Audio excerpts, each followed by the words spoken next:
Wyjechały na poligon, oddały kilka strzałów i sukcesem poraziły swój cel. Dziękuję, że byliście z nami na poligonie. Nazywam się Antoni Walkowski, a to była relacja Defense24 prosto z Nowej Dęby. K9이 왜 역대 최고의 자주포인지 위사진 한 장을 통해 알 수 있다. 전 세계 최고의 베스트셀러 자주포인 K9을 운용하는 모든 국가가 한자리에 모였습니다. 그것도 한국이 아닌 바로 폴란드에 말이죠. 지난 4월 8일 폴란드 노바덴바 훈련장에서 열린 K9 유저클럽은 한국이 개발한 K9 자주포의 글로벌 위상을 다시 한번 입증한 역사적인 자리였는데요. 이 행사는 단순한 국제회의가 아니라 K9의 우수한 성능과 적응력, 그리고 이를 바탕으로 한 전세계적 확산을 상징하는 이벤트였습니다. 특히 이번 행사는 역대 최대 규모인 10개국 150명의 실제 운용 병사들이 참가하여 많은 주목을 받았는데요. 이는 K9이 단순한 수출 무기를 넘어 글로벌 포병 체계의 핵심으로 자리 잡았음을 보여주고 있습니다. 현재 K9은 세계 자주포 시장의 75% 이상 점유율을 차지하고 있으며 튀르키예, 폴란드, 핀란드, 에스토니아, 노르웨이, 이집트, 인도, 호주, 루마니아, 한국 등 10개국에서 실전 배치를 통해 그 성능이 충분히 검증되었습니다. 여기에 이번 K9 유저클럽은 폴란드에서 개최된 첫 번째 행사로 K9의 원산지인 한국이 아닌 다른 국가가 주최국으로 나섰다는 점에서 상징적인데, 현재 폴란드는 672문의 K9을 최종 운용할 예정으로 원산지 한국 외에 세계에서 가장 많은 K9을 운용하는 국가입니다. 즉 K9의 글로벌화가 단순한 수출 실적을 넘어 주요 운용국이 주도적으로 국제협력을 이끌어낼 정도로 깊이 뿌리 내렸음을 보여주는 것이죠. 한국이 아닌 해외에서 더 많이 운용되고 더 많은 수익을 낼 수 있다는 것 자체가 기분 좋은 일입니다. 유저클럽에 참가한 포병 전문가들은 한자리에 모여 운용 노하우와 실전 경험을 공유했는데요. 특히 스웨덴과 덴마크는 잠재적 도입국으로서 이번 행사를 통해 K9의 성능과 활용 사례를 면밀히 검토했습니다. 이번 협력은 운용되고 있는 각국의 다양한 기후와 전술 환경에 따른 가장 적합한 실전 데이터를 얻을 수 있는 기회가 될 수 있었는데요. 노르웨이의 호칸, 핀란드의 살림, 폴란드의 늪지, 호주의 사막, 한국의 산악 등 각기 다른 조건에서의 K9 운용 경험을 공유하며 어디서든 100% 완벽한 작전 수행이 가능한 K9의 저력을 깊이 공감하였습니다. 특히 이번 폴란드에서 열린 유저클럽이 기존과 차별화되었던 것은 폴란드 노바덴바 훈련장에서 진행된 K9의 실제 사격 훈련이 있었다는 것입니다. 폴란드 디펜스 입사에 따르면 당시 강풍, 저온, 눈, 그리고 모래 폭풍이라는 혹독한 조건 속에서도 K9은 폴란드산 탄약을 사용해 목표를 100% 정확히 타격하며 안정적인 성능을 과시했는데요.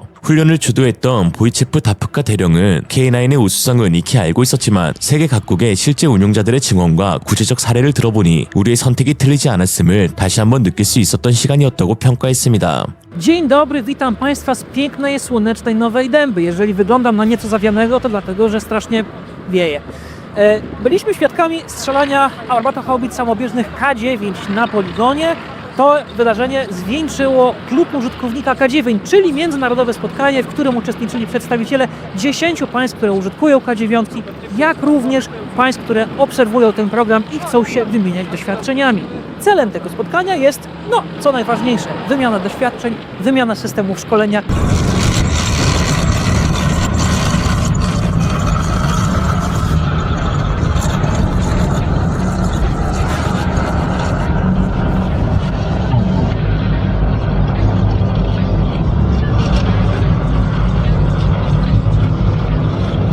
Panie pułkowniku, w niniejszym spotkaniu uczestniczyli przedstawiciele 10 różnych państw, użytkowników K9 plus obserwatorzy tego wydarzenia. W jaki sposób z punktu widzenia Wojska Polskiego, jaką użyteczność mają takie spotkania? Czy to jest rzeczywiście pomoc, jeżeli chodzi o naukę eksploatacji z tego sprzętu, wnioski z jego wykorzystania?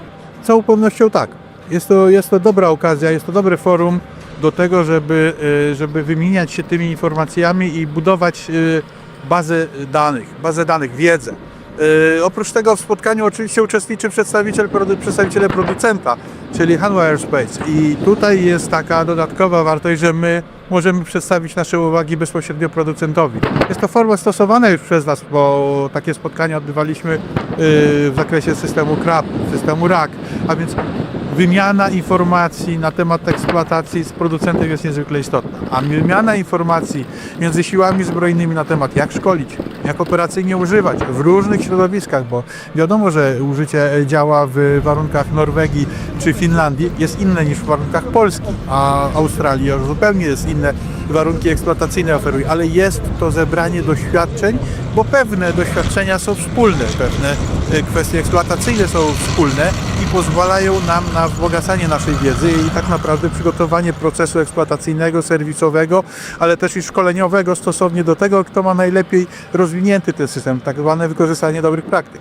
Bardzo ciekawe rozwiązania prezentuje Australia, która w swojej wersji AS9 wprowadziła bardzo daleko idące zmiany samobieżnej haubicy Krab w ramach naszych sił zbrojnych, ale też i konfliktu, tejże tragedii, która się dzieje na Ukrainie. Te doświadczenia również pozwalają nam na to, żebyśmy dostosowali te rozwiązania docelowe nie do chwili obecnej, ale do perspektywy, która przed nami czeka. Sprzęt kupujemy nie na rok, nie na 2, nie na teraz, a na najbliższe 30, może 40 czy też 50 lat.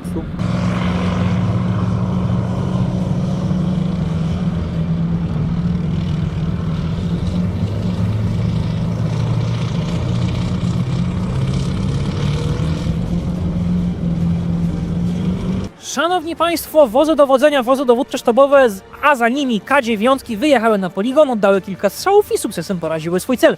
Dziękuję, że byliście z nami na poligonie. Nazywam się Antoni Walkowski, a to była relacja Defense24 prosto z Nowej Dęby. 전 세계에서 가장 많이 팔린 자주포. 단순한 판매 실적이 아닌 진짜 한국 방산에 숨겨진 힘은 따로 있습니다. K9의 진정한 성공 요인은 각국 군의 고유한 요구에 맞춘 유연한 맞춤형 설계 능력에 있는데요. 이는 한국 방위산업의 기술적 진보와 전략적 유연성을 상징하며 K9을 단순한 무기체계가 아닌 각국 군의 장기적인 전력 증강 파트너로 만들어주고 있습니다. 과거 한국 방위산업은 해외 부품을 조립해 저렴하게 판매하는 방산 아류라는 비판을 받기도 했습니다. 그러나 이러한 초기 단계에서 축적된 경험은 오늘날 한국을 모듈형 설계의 선도 국가로 탈바꿈시켜버렸죠. 이 모듈형 설계는 각 파트별로 떼어내거나 바꾸거나 수정하거나 보충할 수 있어 개량 및 유지 보수에 매우 탁월합니다. 그리고 현재 높은 국산화율과 독자적인 기술 개발을 통해 한국은 이제 부품 단위로 패키지화된 설계를 자유롭게 구현할 수 있는 역량을 갖추게 되었습니다. 한화 에어로스페이스의 궤도 차량 개발 사업팀 이선호 팀장은 이를 다음과 같이 설명했는데요. 개발을 시작할 당시 일각에서는 우리가 외산 부품을 조립한 것에 불과하다고 폄하했지만 그 기초부터 시작해 이제는 모든 부품을 우리 손으로 설계하고 개별적으로 패키지화할 수 있는 단계에 이르렀다. 그리고 이것이 바로 우리의 실력이 되었다 라고 하였죠. 이러한 모듈형 설계는 K9 자주포 수출의 핵심 경쟁력으로 작용합니다. 대표적인 사례로 폴란드는 K9에 자국 WB 그룹 토파즈 통합 전투관리 시스템을 탑재했고 호주의 AS9은 EOS사의 첨단 원격 사격 통제 체계를 통합해 추가 장갑과 센서를 포함한 고급 변형으로 완성되었습니다. 이러한 각국의 시스템 통합에도 불구하고 K9은 완벽한 호환성과 안전성을 그대로 유지하고 있죠. 이는 단순한 부품 교체가 아닌 K9을 개발하면서 유지해온 모듈형 설계 철학과 품질 관리에서 비롯된 결과입니다. 그리고 당연히 이러한 맞춤형 설계는 추가 구매와 장기적인 파트너십으로 이어지고 있는데 루마니아와 같은 신규 운영국은 K9 도입과 함께 인프라 구축을 진행하며 자국 방산기업과의 협력을 통해 경제적 파급 효과까지 기대할 수 있는 부분인 것이죠. 한화 에어로스페이스와 각국 사업부들의 계약에 따라 적게는 10%, 많게는 40~50%까지도 현지 부품을 사용할 수 있으니 도입국 입장에서는 K9을 구매하면서 국민을 따로 설득해야 할 스트레스를 받지 않아도 되는 것입니다. K9은 현재 남미, 칠레, 북미, 캐나다, 동남아, 베트남 등과의 계약을 추진 중에 있는데요. 이렇게 되면 이미 유럽, 남아시아, 오세아니아, 아프리카, 아시아, 중동을 아우르는 K9이 정말 말 그대로 전 세계 모든 대륙에서 운용되는 세계 몇 안 되는 무기체계로 등극하는 것이죠. 이러한 전례 없는 글로벌 확산은 당연히 K9의 우수한 성능, 품질, 그리고 환경 적응력 덕분입니다. 52mm 구경의 강력한 화력, 다양한 기후에서의 안정적인 운용, 그리고 신속한 기동성은 K9을 현대 포병의 표준으로 만들었죠. 또한 한국의 정치적 중립성은 K9의 수출을 가속화하고 있는데 특정 블록에 치우치지 않은 한국의 외교적 입장은 예민한 국제 관계 속에서도 K9이 전 세계로 확산될 수 있는 기반을 제공합니다. K9 자주포는 단순한 무기체계를 넘어 한국 방산산업의 기술력과 글로벌 신뢰를 상징하는 아이콘으로 자리 잡았습니다. 러시아 무기 사지 않으려 한국산 무기를 사고 미국산 무기 사지 않으려고 한국산 무기를 사는 현재 상황. 70년 전 한국은 미국으로부터 공여받은 M3 105mm 곡사포 몇 대로 북한 1600분의 대구경 화포를 간신히 대응했던 화포 약소국이었습니다. 그러나 오늘날 한국은 전 세계에서 2,500문 이상 운용되는 최첨단 K9 자주포를 생산하여 명실상부 화포 분야의 1티어 국가로 도약했습니다. 이처럼 K9은 단순한 자주포가 아닌 우리의 아픈 역사를 보듬고 그 역사를 대변하며 다시는 그러한 고통을 되풀이하지 않겠다는 굳건한 의지가 담긴 상징적인 무기체계입니다. 오늘의 한 줄 평, 오늘날의 환호 뒤에는 이름 모를 병사들의 땀과 밤지새운 기술자의 눈물이 있었음을 기억합니다. 그 당시 때 선정한 엔진이 DDC사의 850마력 엔진을 이제 선정을 했었는데 실제로 주행을 하면은 배기구에서 화염이 발생이 된다든지 하는 좀 심각한 문제가 발생이 됐었어요. 일주일 기간으로 이제 해외 출장을 예정으로 해서 갔었는데 실제로 엔진에 여러 가지 문제점들이 발생되다 보니까는 한 3개월 동안 있으면서 사실은 가을 옷을 입고 갔다가 눈을 보고 이제 귀국을 한 그런 사례도 좀 있었습니다. 그 K9 자주포는 뭐 마이너스 32도, 그 플러스 50도에서 이제 정상적으로 작동해야 된다 하는 이런 요구 성능이 있는데, 이제 이거를 검증하기 위해 가지고 그 K9 자주포를 이제 큰 챔버에다 집어여서 뭐 냉동을 시킨다든지 또는 뭐 고온으로 가온을 시켜서 이제 시험을 하는데 저희들이 그 산소통을 울러매고 들어가서 뭐 장비 점검하고 이랬던 기억이 있습니다. 산소통을 메고 가서 산소 마스크만 벗으면은 사고가 발생할 수 있는 그런 상황이었기 때문에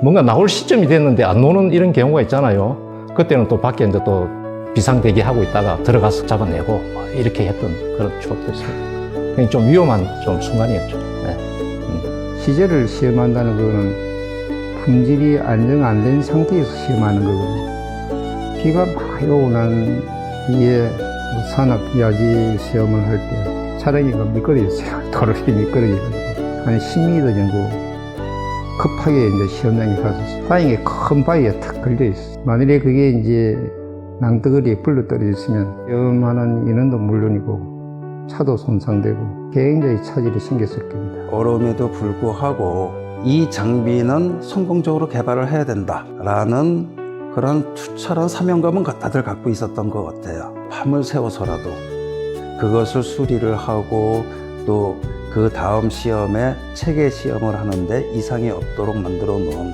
이 장비가 궁극적으로는 그러니까 성공적인 체계 개발이 됐고 양산에 나갔고 지금은 그 세계적으로 뻗어나가는 인류 장비가 된 토대가 됐다라고 생각합니다. 김동수 박사님이라고 이제 계세요. 저한테 오셔가지고는 엄마 너 왜 이렇게 의기소침을 하고 있냐, 네가 열심히 일을 했으면 됐지 라고 하시면서 이제 새로이 제가 좀 뛸 수 있는 그런 기반을 만들어 줬었던 게 하여튼 현재도 상당히 고맙게 제가 생각을 하고 있고요. 김동수 박사님은 그 참 어떻게 보면 추진력이 대단하신 분이었습니다. 그 현역 대령에 또 공학 박사까지 해서 추진력뿐만이 아니고 뭐 관련 지식도 이렇게 해박하게 이제 가지고 계셨고, 뭐 때로는 이제 연구원들과 이제 소탈하게 이제 이렇게 지내면서 격려도 좀 많이 해주셨고, 계속 K9과 함께 사셨죠. 아버지가 이제 급작스럽게 돌아가셨기 때문에 잘 가십시오 한마디 못한 게 좀 한이랄까. K9 그때 뭐 개발하셨던 분들 정말 20대, 30대셨을, 지금 이제 임원 되신 분들이지 않습니까? 그래서 그냥 기억해 주시고 추억해 주시는 것만으로도 감사하고요. 이생으로 리얼리즘이었습니다. 여러분의 생각은 어떠신가요? 현명하고 지혜로운 여러분의 의견을 지금 댓글에 남겨주세요. 감사합니다.